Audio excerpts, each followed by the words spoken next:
আসসালামু আলাইকুম, সবাই কেমন আছেন? আপনাদের সাথে আছি আমি মা মেয়ে করোয়া ব্লগ। দূরে এবং কাছে আমার প্রাণপ্রিয় ভাই ও বোনেরা, আপুরা, বন্ধুরা যে যেখানে আছেন, আশা করি সবাই ভালো আছেন, সুস্থ আছেন এবং নিরাপদে আছেন। আপনাদের ছোট বড় সবার দোয়া এবং ভালোবাসা আলহামদুলিল্লাহ আমি আমার ফ্যামিলির সবাইকে নিয়ে ভালো আছি। তো আজকে একটি ভিডিও নিয়ে এসেছি, হাতে মাখানো স্বাদের পেয়ারা মাখা নিয়ে এসেছি। আচ্ছা, পেয়ারাটা মেখে নিলাম, সাথে কি কি ছিল দেখতে থাকেন আমার বন্ধুরা, দেখলে অবশ্যই ভালো লাগবে। আর আমার মতো একবার হলো ট্রাই করবেন এইভাবে কাসন্তি ছাড়া স্বাদের পেয়ারা মাখা। যেমন স্বাদের কথা বলেছি কিন্তু তেমনই স্বাদ লেগেছে। একদম মনে করেন যে কি বলবো, আর স্বাদের কথা আর বলার কিছুই নাই। আমি দুটা পেয়ারা নিলাম, লবণ, ফাঁকি গুঁড়ি মরিচ, তারপরে নিলাম চিনি। দেখেন আমি পেয়ারাটা কুচি কুচি করে নিলাম। যে তেঁতুলটা দিয়ে কাসন্তি ছাড়া এত স্বাদের পেয়ারা ভর্তা হয় সেটা মনে হয় যে সবার জানা নাই, তাই না? সবাই তো অপেক্ষায় থাকেন যে কাসন্তি দিয়ে পেয়ারা ভর্তা খাবো। হ্যাঁ, কাসন্তি ছাড়া আজকে আমি পেয়ারা ভর্তা বানাইলাম। কোন দেশে বা কারা কীরকম বলেন ভর্তা বা মাখা, দুটোই বলতে পারবেন। দেখেন আমি এখন কি নিলাম, লবণ নিলাম, তেঁতুল নিলাম, একটু মরিচের গুঁড়া নিলাম। দেখতেই তো আছেন, তাই না? তাই সেজন্যই বলছি আমার বন্ধুরা সবাই আমার সাথে থাকবেন, সাথে থাকলে অবশ্যই বুঝতে পারবেন যে আসলে এই পেয়ারা ভর্তাটা কীরকম বা কীভাবে মাখা হয়েছে আর কীভাবে করা হয়েছে। তা এই যে দেখেন আমি অলরেডি তেঁতুল, লবণ, মরিচের গুঁড়া, চিনি। বলতে পারেন যে পেয়ারাটা তো মিষ্টি, কেন আবার চিনি নিলাম?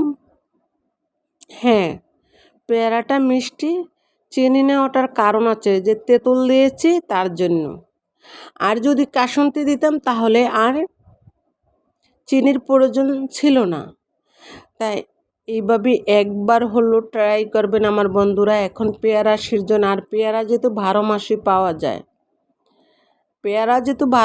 পাওয়া যায়, এরকম ফ্রেশ পেয়ারা নেবেন, দেখবেন যে খেতে যে কত টেস্ট, একবার খেলে বারবার খেতে ইচ্ছা করব।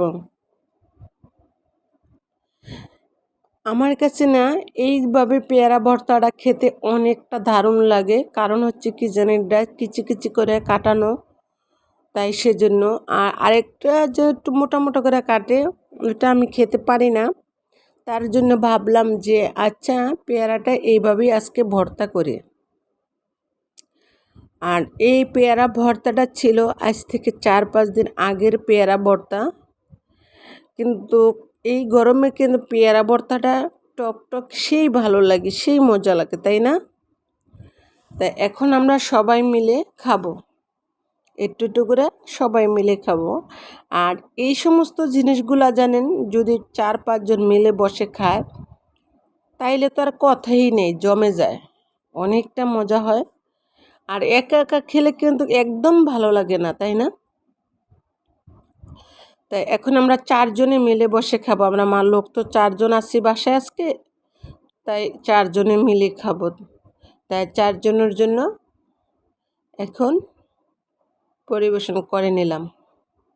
দেখতেই তো পাচ্ছেন যে তেঁতুল বলে কথা, আর তেঁতুল তো সবাই পছন্দ করে, আমার মতো তো মানে সবাই পছন্দ করে, আশা করি আমিও যেহেতু পছন্দ করি, তা আমার বন্ধুরা সবাই পছন্দ করেন তেঁতুল।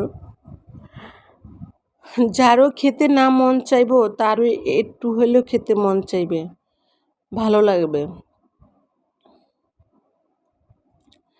তারপরে দেখেন একদম চেটেপুটে সবাই মিলে একদম খেয়ে ফেলেছি অলরেডি, ঠিক না? এই যে কেউ চামচে খায়। আর আরেকটা কথা, কিন্তু এই সমস্ত ভর্তাগুলা যদি চামচের চেয়ে হাতে খাইলে স্বাদটাই আলাদা, টেস্টই আলাদা। সরি, আমার একটা ফোন আসছে, আমি ফোনটা অফ করে দিলাম। সবাই ভালো থাকেন, সুস্থ থাকেন। আল্লাহ হাফেজ। আসসালামু আলাইকুম।